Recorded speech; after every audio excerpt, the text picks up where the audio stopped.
Ahojte, chcela by som sa s vami podeliť o môj nejaký taký objav a to je táto arabská vôňa, ktorá extrémne krásne vonia. Je tam vanilka, čokoláda, pyžmo, nádherná sladká taká koláčiková vôňa.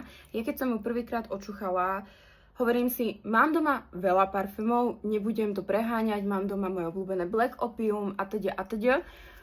No ale neprestala som na ňu myslieť, takže som si ju zaobstarala a dostala som k tomu od takého toho milého pána, čo tam pracuje, v takom ostrovčeku, tak som dostala aj tento olej. Je to teda voňavý olej a ten vonia úplne jak Vianoce.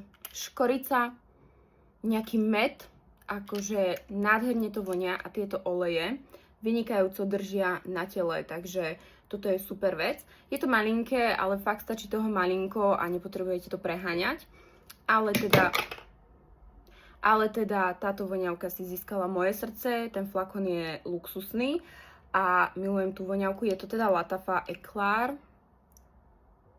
Neviem, jak sa to číta, ale teda krásne vonia, ja som sa úplne do nej zalúbila a najlepšie na nej je to, že ja si ju dám a ja reálne voniam do večera.